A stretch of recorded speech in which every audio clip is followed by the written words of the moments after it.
ಗುರುಬ್ರಹ್ಮ ಗುರುವಿಷ್ಣು ಗುರುದೇವೋ ಮಹೇಶ್ವರಃ ಗುರು ಸಾಕ್ಷಾತ್ ಪರಬ್ರಹ್ಮ ತಸ್ಮೈ ಶ್ರೀ ಗುರವೇ ನಮಃ. ಬಾಸ್ ಟಿವಿ ವೀಕ್ಷಕರೆಲ್ಲರಿಗೂ ಮಂಜುನಾಥ್ ಭಟ್ ಗುರುಜಿ ಮಾಡುವ ನಮಸ್ಕಾರಗಳು. ಶನಿ ಫಲ, ವಿಶೇಷವಾಗಿ ಶನಿ ಫಲ ಅನ್ನುವಂಥದ್ದು ಆ, ಸಮಸ್ತ ಜನರಿಗೆ ಒಳ್ಳೆಯ ಸಂದೇಶ ಕೊಡ್ತಕ್ಕಂಥದ್ದು. ಸಂದೇಶ ಅಂದರೆ ಏನು? ಈ ಒಂದು ಸಂದೇಶ ಯಾವ ರೀತಿ ಕೊಡ್ತೀವಿ ನಾವು ಅಂತಂದರೆ, ಯಾವ್ಯಾವ ಗ್ರಹಗಳು ನಿಮಗೆ ಪೂರಕ ಮತ್ತು ಮಾರಕ ಇರುತ್ತೆ, ಈ ಶನೇಶ್ವರನು ಯಾವ ಯಾವ ರಾಶಿಯವರಿಗೆ ಯಾವ ರೀತಿಯ ಫಲವನ್ನು ಕೊಡ್ತಾನೆ, ಮತ್ತು ಈ ಶನೇಶ್ವರನು ಯಾವ ರೀತಿಯ ಫಲದ ಯಾವ ರಾಶಿಗೆ ಬಂದಾಗ ನೀವು ಏನು ಮಾಡಬೇಕು ಎನ್ನುವಂಥದ್ದು. ಹೀಗೆ ಈ ಒಂದು ಶನೇಶ್ವರನು ನಿಮ್ಮ ರಾಶಿಗೆ ಬಂದಾಗ 7.5 ಇರುತ್ತೆ, 3 ರಾಶಿಗೆ 7.5 7.5 ಶನಿ ಇರುತ್ತೆ, ಒಂದು ಅರ್ಧಾಷ್ಟಮ ಶನಿ ಇರುತ್ತೆ, ಒಂದು ಪಂಚಮ ಶನಿ ಇರುತ್ತೆ, ಒಂದು ಅಷ್ಟಮ ಶನಿ ಇರುತ್ತೆ. ಇವು 6 ರಾಶಿಗಳಿಗೆ ಏನು ಫಲವನ್ನು ಭಗವಂತ ಕೊಡ್ತಾನೆ? ಇದು ಪ್ರಾಬ್ಲಮ್ ಇರತಕ್ಕಂಥ ರಾಶಿಗಳು. ಈ ರಾಶಿಗೆ ಶನಿ ಹೆಚ್ಚಿನದಾಗಿರ್ತಕ್ಕಂಥ ಶುಭ ಅಶುಭ ಫಲವನ್ನು ಕೊಡ್ತಕ್ಕಂಥ ಮಾನ್ಯತೆ ಕೊಡ್ತಕ್ಕಂಥದ್ದು. ಇದನ್ನು ನಾವು ಚಿಂತನೆ ಮಾಡಬೇಕು. 12 ರಾಶಿಗಳಲ್ಲಿ ಈ 6 ರಾಶಿಗಳಿಗೆ ವಿಶೇಷವಾಗಿ ಶನಿಯ ಪ್ರಭಾವ ಪ್ರಾರಂಭ ಆಗುತ್ತೆ. ಈ ಒಂದು ಏಪ್ರಿಲ್ ತಿಂಗಳಿಂದ ಸ್ಟಾರ್ಟ್ ಆಗುತ್ತೆ. ಸುಮಾರು 2.5 ವರ್ಷಗಳ ಕಾಲ ಕೆಲವು ರಾಶಿಗೆ ಇರುತ್ತೆ, ಕೆಲವು 5 ವರ್ಷ ಇರುತ್ತೆ, ಕೆಲವು 7.5 ವರ್ಷ ಕೂಡ ಕೆಲವು ರಾಶಿ ಮೇಲೆ ಅದು ಪ್ರಾರಂಭ ಆಗುತ್ತೆ. ಅದು ಹೇಗಿರುತ್ತೆ ಅನ್ನೋದನ್ನು ನೋಡೋಣ. ಈಗ ನಾವು ಚಿಂತನೆ ಮಾಡುವಾಗ, ಈಗ 7.5 ವರ್ಷದ ಶನಿ ಫಲ, ಈ 7.5 ವರ್ಷ ಯಾರಿಗಿರುತ್ತೆ ಯಾರಿಗಿರಲ್ಲ ನೋಡಿ. ಈಗ ಕುಂಭರಾಶಿಯವರಿಗೆ ಈಗ 2.5 ವರ್ಷಗಳ ಕಾಲ ಶನಿ 7.5 ಶನಿ ಪ್ರಭಾವ ಇರುತ್ತೆ. ಈ 2.5 ವರ್ಷಗಳ ಕಾಲ ಶನಿಯ ಪ್ರಭಾವ ಕುಂಭರಾಶಿಯವರಿಗಿರುತ್ತೆ. ಕುಂಭರಾಶಿಯವರಿಗೆ ಏನಾಗುತ್ತೆ? 2.5 ವರ್ಷದಲ್ಲಿ ಆರ್ಥಿಕ ನಷ್ಟ ಆಗ್ತಕ್ಕಂಥದ್ದು, ಕುಟುಂಬದಲ್ಲಿ ತೊಂದರೆ ಬರೋದು, ಅಸಮಾಧಾನ ಆಗ್ತಕ್ಕಂಥದ್ದು, ದುಡ್ಡು ಕಾಸು ಯಾರಿಗಾರು ಕೊಟ್ಟು ವಾಪಸ್ ಬರದೇ ಇರತಕ್ಕಂಥದ್ದು, ಸಾಲ ಸೋಲ ಮಾಡ್ತಕ್ಕಂಥದ್ದು, ಮತ್ತೆ ಯಾರು ಗ್ಯಾರಂಟಿ ಕೊಡತಕ್ಕಂಥದ್ದು ಮಾಡಕ್ಕೆ ಹೋಗಬಾರ್ದು. ನೀವು ಗ್ಯಾರಂಟಿ ಕೊಟ್ಟರೆ ತೊಂದರೆ ಆಗ್ತದೆ, ನೀವು ಆಸ್ತಿ ವಿಚಾರದಲ್ಲಿ ತೊಂದರೆ ಆಗ್ತದೆ, ಕುಟುಂಬ ವಿಚಾರದಲ್ಲಿ ತೊಂದರೆ ಆಗುತ್ತೆ. ಯಾಕೆ ಅಂದರೆ ಈ ಕುಂಭರಾಶಿಗೆ ಶನೇಶ್ವರನು ದ್ವಿತೀಯ ಭಾವದಲ್ಲಿ ಇರೋದ್ರಿಂದ ಕುಟುಂಬಕ್ಕೆ ಸಂಬಂಧಪಟ್ಟಂತೆ, ಮಾತು ಕಮಿಟ್ಮೆಂಟ್ಗೆ ಸಂಬಂಧಪಟ್ಟಂತೆ ಕುಂಭರಾಶಿಯವರಿಗೆ ತೊಂದರೆ ಆಗತ್ತೆ. ಹಾಗಾಗಿ ಕುಂಭರಾಶಿಯವರಿಗೆ ಇನ್ನು 2.5 ವರ್ಷಗಳ ಕಾಲ 7.5 ಶನಿಯ ಪ್ರಭಾವ ಇರುತ್ತೆ. ಬಹಳ ಜಾಗ್ರತೆ ವಹಿಸಬೇಕು. ಅದಾದ ಮೇಲೆ ಮೀನರಾಶಿಯವರಿಗೆ ಈ 2.5 ವರ್ಷ ಮುಗಿದು ಹೋಗಿದೆ. ಇನ್ನು ಏಪ್ರಿಲಿಂದ ಸುಮಾರು 5 ವರ್ಷಗಳ ಕಾಲ ಶನಿಯ ಪ್ರಭಾವ ಇರುತ್ತೆ. 7.5 ವರ್ಷದಲ್ಲಿ ಇನ್ನು 5 ವರ್ಷಗಳ ಕಾಲ ಶನಿಯ ಪ್ರಭಾವಕ್ಕೆ ಈ ಒಂದು ಮೀನರಾಶಿಯವರು ಒಳಗಾಗ್ತಾರೆ. ಈಗ ಮೀನರಾಶಿಯವರಿಗೆ ಏನಾಗುತ್ತೆ ಎಂಬುದನ್ನು ನೋಡೋಣ. ಮೀನರಾಶಿಯವರಿಗೆ ಆರೋಗ್ಯದಲ್ಲಿ ತೊಂದರೆ, ಮಾನಸಿಕ ತೊಂದರೆ, ದೈಹಿಕ ತೊಂದರೆ ಆಗುವಂಥ ಯೋಗಗಳಿರುತ್ತೆ. ಜನ್ಮರಾಶಿಯಲ್ಲಿ ಶನಿ ಬಂದಾಗ ಅದು ಜಲರಾಶಿ ಆಗಿದ್ರಿಂದ ನಿಮಗೆ ಉಸಿರಾಟ ತೊಂದರೆ, ಮತ್ತು ENT ಪ್ರಾಬ್ಲಮ್, ಮೂಗಿಡ್ಕೊಳ್ಳೋದು, ಕಿವಿ ನೋವು ಬರೋದು, ಕಿವಿ ಆಪರೇಷನ್ ಆಗೋದು, ಕಣ್ಣು ಆಪರೇಷನ್ ಆಗೋದು, ಇವೆಲ್ಲ ಸಮಸ್ಯೆಗಳು ಮೀನರಾಶಿಯವರಿಗೆ ಬರಬಹುದು.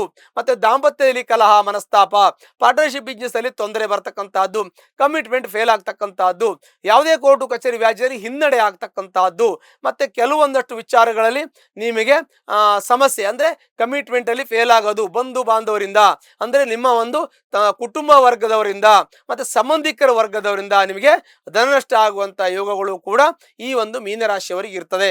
ಹಾಗಾಗಿ ಮೀನರಾಶಿಯವರು ಜಾಗ್ರತೆ ವಹಿಸಬೇಕು. ಇನ್ನು ಮೇಷರಾಶಿಯವರು 7.5 ಒಂದು 7.5 ಶನಿ ಪ್ರಾರಂಭ ಈ ಏಪ್ರಿಲ್ಗೆ ಆಗತ್ತೆ. ಈ ಏಪ್ರಿಲಿಂದ ಸುಮಾರು ಅವರಿಗೆ 7.5 ವರ್ಷಗಳ ಕಾಲ ಕೂಡ ಅವರು ಕಷ್ಟಪಡಬೇಕಾಗತ್ತೆ. 7.5 ವರ್ಷ ಕಾಲದಲ್ಲಿ ಏನಾಗುತ್ತೆ, ಅವರಿಗೆ ಇವಾಗ ದ್ವಾದಶದಲ್ಲಿ ಶನಿ ಬರ್ತಾನೆ. ಏಪ್ರಿಲ್ ಪ್ರಾರಂಭದಿಂದ ಬರ್ತಾನೆ. ವ್ಯಸ್ಥಾನದಲ್ಲಿ ಶನಿ ಬಂದಾಗ ಧನಸ್ಥಾನಕ್ಕೆ ಶನಿ ದೃಷ್ಟಿ ಬರುತ್ತೆ. ಶನಿ ದೃಷ್ಟಿ ಧನಸ್ಥಾನಕ್ಕೆ ಬರೋದ್ರಿಂದ ಅವರಿಗೆ ಸಮಸ್ಯೆಗಳಾಗ್ತದೆ. ಏನಾಗುತ್ತೆ, ಎಲೆಕ್ಟ್ರಿಕ್ ತೊಂದರೆ ಆಗುತ್ತೆ. ಅಂದರೆ ಅದರಲ್ಲಿ ಬಿಸ್ನೆಸ್ ಮಾಡೋರಿಗೆ ತೊಂದರೆ ಆಗುತ್ತೆ. ಈ ಪಾರ್ಟ್ನರ್ಶಿಪ್ ಬಿಸ್ನೆಸ್ ಮಾಡೋರಿಗೆ ಸ್ವಲ್ಪ ತೊಂದರೆ ಆಗುತ್ತೆ. ಆಮೇಲೆ ಹಿಂದೆ ಕೂಡಿಟ್ಟಿರ್ತಕ್ಕಂಥ ಎಲ್ಲ ದುಡ್ಡು ಕಾಸುಗಳು ಖರ್ಚಾಗುವಂಥ ಯೋಗ, ಸಾಲ ಮಾಡ್ಕೊಳ್ಳುವಂಥ ಯೋಗ, ಮನೆಯಲ್ಲಿ ತೊಂದರೆ ಆಗುವಂತಹದ್ದು, ಗಂಡ ಹೆಂಡತಿ ದಾಂಪತ್ಯದಲ್ಲಿ ಗಲಾಟೆ ಆಗತಕ್ಕಂತಹದ್ದು, ಆಸ್ತಿ ವಿಚಾರವಾಗಿ ಕೋರ್ಟು ಕಚೇರಿ ವ್ಯಾಜ್ಯಕ್ಕೆ ಆಗುವಂತಹ ಸಂದರ್ಭ ಬರುತ್ತೆ. ಮತ್ತೆ ವಾಹನ ಅಪಘಾತಾದಿ ಭಯಗಳು ಇರುತ್ತೆ. ಮತ್ತೆ ತಂದೆ ತಾಯಿಯಿಂದ ನೀವು ದೂರ ಇರುವಂತ ಯೋಗ, ಅದನ್ನೆಲ್ಲ ಸರಿಪಡ್ಕೋಬೇಕು. ಮನಸ್ತಾಪ ಆಗುವಂತ ಯೋಗ, ಗಂಡ ಹೆಂಡತಿ ಜಗಳ, ಮನಸ್ತಾಪ, ಡಿವೋರ್ಸ್ ಆಗುವಂತಹದ್ದು, ಈ ತರ ತೊಂದರೆಗಳೆಲ್ಲ ಈ ಒಂದು ಮೇಷರಾಶಿಯಲ್ಲಿ ಇರೋರಿಗೆ ಬರ್ತಕ್ಕಂಥದ್ದು. ಮತ್ತೆ ಅವರಿಗೆ ಆರೋಗ್ಯದಲ್ಲಿ ಹೆಚ್ಚು ಕಮ್ಮಿ ಆಗ್ತಕ್ಕಂಥದ್ದು, ಓವರ್ ಹೀಟ್ ಆಗ್ತಕ್ಕ, ಉಷ್ಣ ಶರೀರ ಆಗ್ತಕ್ಕಂಥದ್ದು, ಕಣ್ಣೂರಿ ಕಾಲೂರಿ ಆಗ್ತಕ್ಕಂಥದ್ದು, ಉಸಿರಾಟದ ತೊಂದರೆ, ಮತ್ತೆ ಆ ರಕ್ತಹೀನತೆ ಬರ್ತಕ್ಕಂತಹದ್ದು, ಮಾನಸಿಕವಾಗಿ ತುಂಬಾ ಒತ್ತಡ ಟೆನ್ಷನ್ ಆಗ್ತಕ್ಕಂತಹದ್ದು, ಇವೆಲ್ಲ ತೊಂದರೆಗಳು ಮೇಷರಾಶಿ ಇರತಕ್ಕಂಥ ವ್ಯಕ್ತಿಗಳಿಗೆ ಬರಬಹುದು. ಹಾಗಾಗಿ ಅವರು ಜಾಗ್ರತೆ ವಹಿಸಬೇಕು.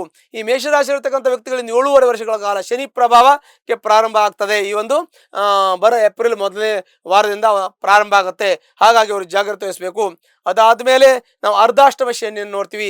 ಅರ್ಧಾಷ್ಟಮ ಶನಿ ಧನು ರಾಶಿಯವರಿಗೆ ಅರ್ಧಾಷ್ಟಮ ಶನಿಯಿಂದ ಅವರಿಗೆ ಸುಖಭಂಗ ಆಗ್ತಕ್ಕಂಥದ್ದು, ತಂದೆ ತಾಯಿಯಲ್ಲಿ ಮನಸ್ತಾಪ ಬರ್ತಕ್ಕಂಥದ್ದು, ಗಂಡ ಹೆಂಡತಿಯಲ್ಲಿ ಮನಸ್ತಾಪ ಬರ್ತಕ್ಕಂಥದ್ದು, ಮನೆಯಲ್ಲಿ ನೆಮ್ಮದಿಯಲ್ಲಿ ಹಾಳಾಗೋದು, ಮನೆ ನೆಮ್ಮದಿ ಕೆಡ್ತಕ್ಕಂಥದ್ದು, ಆಸ್ತಿ ಖರೀದಿ ಮಾಡಕ್ ಹೋದ್ರೆ ಅಲ್ಲಿ ಲಿಟಿಗೇಷನ್ನು ಗಲಾಟೆ ಆಗ್ತಕ್ಕಂಥದ್ದು, ಮನೆ ಪ್ಲಾಟು ಕಾರು ಎಲ್ಲ ಖರೀದಿ ಮಾಡಕ್ ಹೋದ್ರೆ ಅಲ್ಲಿ ತೊಂದರೆ ಬರ್ತಕ್ಕಂಥದ್ದು, ವಾಹನ ಅಪಘಾತ ಭಯಗಳು ಅರ್ಧಾಷ್ಟಮ ಶನಿಯಿಂದ ಬರ್ತದೆ. ಅಂದ್ರೆ ಎಲ್ಲಾ ರೀತಿಯ ಸುಖಭಂಗ ಆಗುವಂತ ಯೋಗ ಇರುತ್ತೆ ಈ ಒಂದು ಅರ್ಧಾಷ್ಟಮ ಶನಿಯ ಪ್ರಭಾವದಿಂದ. ಇನ್ನು ಪಂಚಮ ಶನಿ ವೃಶ್ಚಿಕ ರಾಶಿಯವರಿಗೆ ಪಂಚಮ ಶನಿ 2.5 ವರ್ಷ, ಸುಮಾರು 2.5 ವರ್ಷ ಇರುತ್ತೆ. ಈ ಪಂಚಮ ಶನಿ ಪ್ರಭಾವದಿಂದ ಮಕ್ಕಳು ವಿದ್ಯಾಭ್ಯಾಸದಲ್ಲಿ ಹಿನ್ನಡೆ ಆಗೋದು, ಮನಸ್ತಾಪ ಬರೋದು, ಕುಟುಂಬದಲ್ಲಿ ಸೌಖ್ಯ ಹಾಳಾಗೋದು, ನೆಮ್ಮದಿ ಹಾಳಾಗೋದು, ಸಂತಾನ ಆಗದೇ ಇರತಕ್ಕಂಥ ವ್ಯಕ್ತಿಗಳಿಗೆ ಇನ್ನೂ ಸ್ವಲ್ಪ ಮುಂದೆ ಸಂತಾನ ಆಗದೇ ಇರತಕ್ಕಂಥದ್ದು, ಮತ್ತೆ ಕೆಲವೊಂದಷ್ಟು ಆರೋಗ್ಯದಲ್ಲಿ ಏರ್ಪೇರ್ ಆಗ್ತಕ್ಕಂಥದ್ದು, ಹಾರ್ಮೋನ್ ಪ್ರಾಬ್ಲಮ್ ಬರ್ತಕ್ಕಂಥದ್ದು, ಮತ್ತೆ ಇದು ರಕ್ತಹೀನತೆ ಆಗ್ತಕ್ಕಂಥದ್ದು, ಈ ರೀತಿ ತೊಂದರೆಗಳು, ಮತ್ತೆ ಕೆಲವು ಬಿದ್ದುಪೇಟು ಮಾಡ್ಕೊಳ್ತಕ್ಕಂಥದ್ದು ಈ ಒಂದು ವೃಶ್ಚಿಕ ರಾಶಿಯವರಿಗೆ ಪಂಚಮ ಶನಿಯಿಂದ ಅಂತ ತೊಂದರೆಗಳಿರುತ್ತೆ. ಹಾಗಾಗಿ ಪಂಚಮ ಶನಿ ಇರ್ತಕ್ಕಂಥ ವೃಶ್ಚಿಕ ರಾಶಿಯವರು ಬಹಳ ಜಾಗ್ರತೆ ವಹಿಸಬೇಕಾಗಿದೆ. ಇನ್ನು ಅಷ್ಟಮ ಶನಿ ಸಿಂಹರಾಶಿಯವರಿಗೆ ಅಷ್ಟಮ ಶನಿ ಪ್ರಾರಂಭ ಆಗುತ್ತೆ. 8ನೇ ಮನೆಯಲ್ಲಿ ಶನಿ ಸ್ಥಾನ, ಶನಿಯಲ್ಲಿ ಗೋಚರ ಆಗೋದ್ರಿಂದ ಆರೋಗ್ಯದಲ್ಲಿ ತೊಂದರೆ ಆಗುತ್ತೆ. ಅದು ರಂಧ್ರ ಸ್ಥಾನ. ಹಾಗಾಗಿ ಆಯುಷ್ಯ ಸ್ಥಾನದಲ್ಲಿ ಶನಿ ಕೂತ್ಕೊಂಡಿದ್ದಾನೆ. ಹಾಗೆ ಜೀವನೋಪಾಯಂ, ಜೀವನಕ್ಕೆ ಸ್ವಲ್ಪ ತೊಂದರೆ ಆಗ್ತದೆ. ನಿಮಗೆ ಪೂರ್ಣ ಆಯುಷ್ಯ ಸಿಗುತ್ತೆ, ಆಯುಷ್ಯದಲ್ಲಿ ತೊಂದರೆ ಆಗೋದಿಲ್ಲ, ಆರೋಗ್ಯದಲ್ಲಿ ವ್ಯತ್ಯಾಸ ಆಗ್ತದೆ. ಸ್ಥಾನ ಬದಲಾವಣೆ, ಕೆಲಸ ಬದಲಾವಣೆ, ಮನೆಯ ಬದಲಾವಣೆ, ಈ ರೀತಿ ತೊಂದರೆ ಆಗೋದು, ಮತ್ತೆ ಆರ್ಥಿಕ ಸ್ಥಿತಿ ಚೇಂಜ್ ಆಗೋದು, ಮನೆಯಲ್ಲಿ ಸ್ವಲ್ಪ ಅಸಮಾಧಾನ ಗೊಂದಲ ಆಗತಕ್ಕಂತ ಯೋಗ. 8ನೇ ಮನೆಯಲ್ಲಿ ಶನಿ ಪ್ರಭಾವ, ಅಷ್ಟಮ ಶನಿ ಇರೋದ್ರಿಂದ ವ್ರತ ತಿರುಗಾಟ, ಸುಮ್ಮನೆ ತಿರುಗಾಟ ಆಗೋದು, ವಾಹನದಿಂದ ತೊಂದರೆ ಆಗ್ತಕ್ಕಂಥದ್ದು, ವಾಹನ ಅಪಘಾತಾದಿ ಭಯ. ಬಹಳ ಹುಷಾರಾಗಿರ್ಬೇಕು ಆ ವಾರದಲ್ಲಿ ಗೋಚರಿಸುವಂತಹ ವ್ಯಕ್ತಿಗಳು. ಹಾಗಾಗಿ ಬಹಳ ಜಾಗ್ರತೆ ವಹಿಸಬೇಕು. ಮತ್ತೆ ಯಾವುದೇ ಅಪಾಯಕಾರಿ ಜಾಗದಲ್ಲಿ ಹೋಗಬಾರದು. ನೀರಿನ ಪಕ್ಕದಲ್ಲಿ, ಸಮುದ್ರದ ಪಕ್ಕದಲ್ಲಿ, ಬಂಡೆ ಪಕ್ಕದಲ್ಲಿ, ಮತ್ತೆ ಎಲ್ಲೋ ಒಂದು ಬೆಟ್ಟ ಹತ್ತೋದು, ಇದೆಲ್ಲ ಮಾಡಕ್ ಹೋಗಬಾರದು. ಎಲ್ಲರೂ ಅಪಾಯಕಾರಿ ಜಾಗದಲ್ಲಿ ಹೋಗಿ ಏನೋ ಹೆಚ್ಚು ಕಮ್ಮಿ ಆದ್ರೆ ನಾಳೆ ನಮಗೆ ಕುಟುಂಬಕ್ಕೆ, ಜನಕ್ಕೆ ತೊಂದರೆ, ನಿಮಗೂ ಕಷ್ಟ. ಹಾಗಂತ ಕಷ್ಟಕಾರಿಯಾಗಿರ್ತಕ್ಕಂಥದ್ದು, ಗೊಂದಲ ಇರ್ತಕ್ಕಂಥ ವಿಚಾರನ ಮುಟ್ಟಾಕೋಬೇಡಿ. ಏನೇ ಸಮಸ್ಯೆ ಇದ್ರೂ ಕೂಡ ಕೂತ್ಕೊಂಡು ಮಾತಾಡಿ. ಮತ್ತೆ ಹಿರಿಯರ, ದೊಡ್ಡವರ, ಮತ್ತೆ ಪ್ರಾಜ್ಞರ, ಮತ್ತೆ ಅನುಭವಿಕರ ಒಂದು ಅನುಭವ ಅಂತ ತಗೊಳ್ಳಿ. ಅದಕ್ಕೆ ಹೇಳ್ತಾರೆ ವೃದ್ಧಾನಾಮ ಚರ್ಮಗ್ರಾಹ್ಯಂ ಆಪತ್ಕಾಲ ಉಪಸ್ಥಿತೆ. ಆಪತ್ಕಾಲದಲ್ಲಿದ್ದಾಗ ವೃದ್ಧರ ಮಾತನ್ನ ಕೇಳಿ, ಇಲ್ಲ ಹಿತಚಿಂತಕರ ಮಾತನ್ನ ಕೇಳಿ, ತಂದೆ ತಾಯಿಯರನ್ನ ಸಲಹೆ ತಗೊಳ್ಳಿ, ಅದರಿಂದ ನಿಮ್ಗೆ ಒಳ್ಳೇದಾಗತ್ತೆ. ಹೀಗೆ ಒಂದು ಅಷ್ಟಮ ಶನಿ 2.5 ವರ್ಷಗಳ ಕಾಲ ಈ ಸಿಂಹರಾಶಿಯವರಿಗೆ ಇರ್ತಕ್ಕಂಥದ್ದು.